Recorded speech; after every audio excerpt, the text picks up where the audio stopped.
untuk menetapkan Saudara FB selaku Ketua KPK RI sebagai tersangka. Kita juga harus berpegang pada prinsip praduga tidak bersalah. Itu dulu yang kita pegang, kan gitu kan? Apakah kami malu? Saya pribadi tidak. Jadi dah tahu kan kalau ketua nonaktif KPK Firly Bahuri ditetapkan sebagai tersangka sama Polda Metro Jaya? Yap, Firly jadi tersangka atas dugaan pemerasan terhadap ex-mentan Syahrul Yassin Limpo. Nah oke, gak usah lama-lama lagi, ini cerita gue dari lapangan.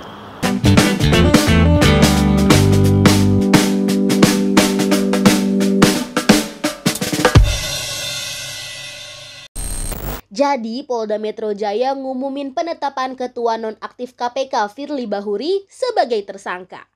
Firly pun terancam hukuman penjara seumur hidup atas perbuatannya. Ini sedikit cuplikan konversinya dari Direskrim Sus Polda Metro Jaya, Kombes Ade Safri Simanjuntak. Sekira pukul 19.00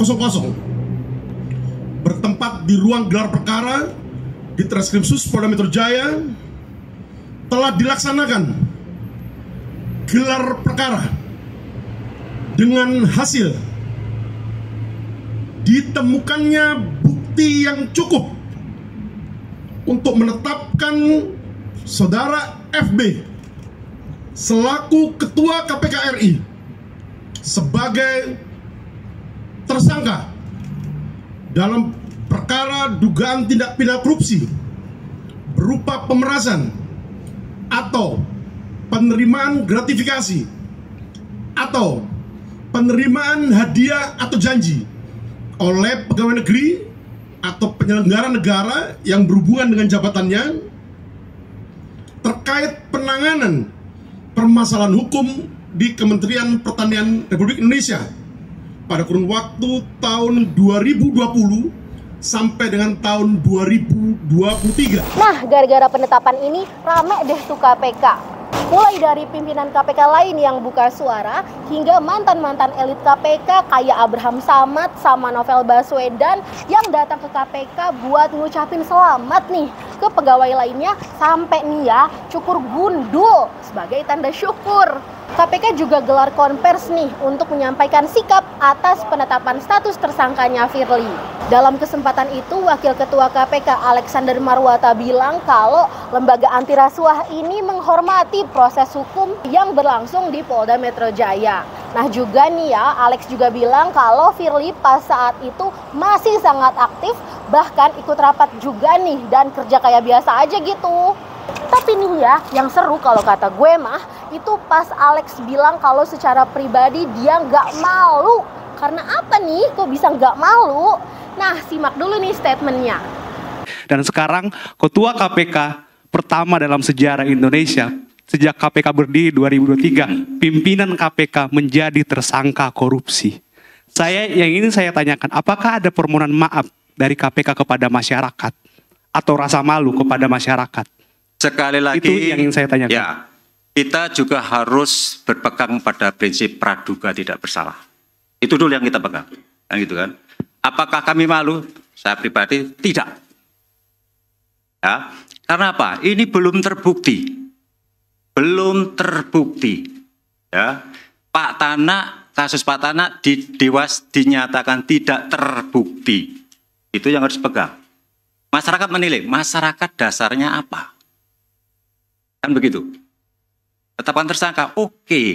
Tetapi sekali lagi, ini baru tahap awal.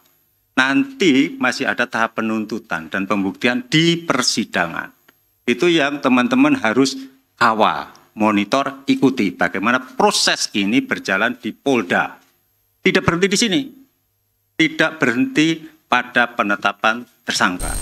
Eits, jangan ngomel dulu ya sama pernyataannya Alexander Marwata. Karena Wakil Ketua KPK yang satu lagi yakni Nurul Gufron sudah menyampaikan permintaan maafnya kok ke masyarakat.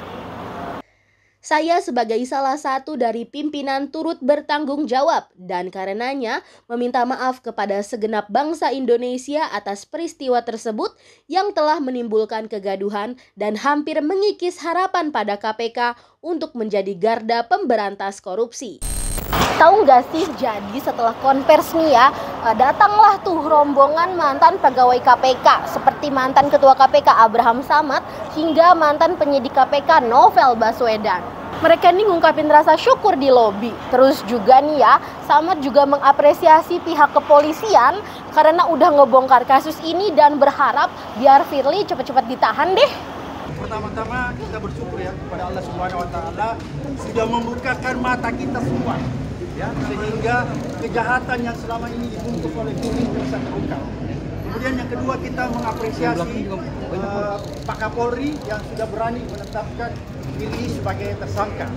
Kemudian yang ketiga, ketika kita mengikuti proses penyidikan yang dilakukan Firly nyata-nyata menghambat proses pemeriksaan 3 kali mangkir. Ya. Ini adalah salah satu contoh, salah satu indikator bahwa Firly melakukan penghambatan terhadap pemeriksaan perkara ini.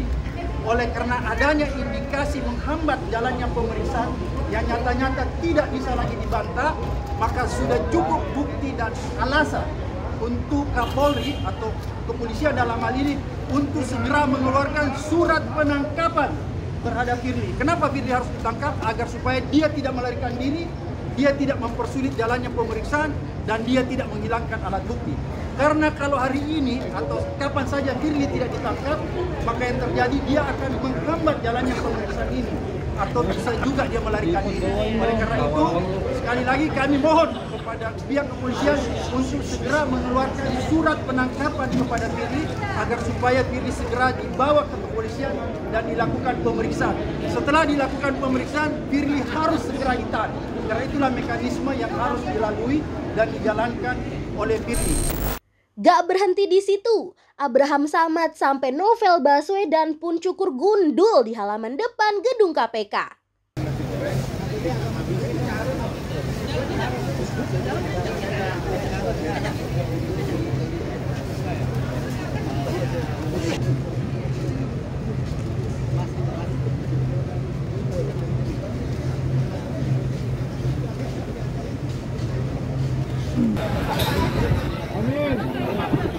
Terhadap tuntutan lainnya yang juga berpotensi sedang juga kemudian juga bisa diungkap semuanya.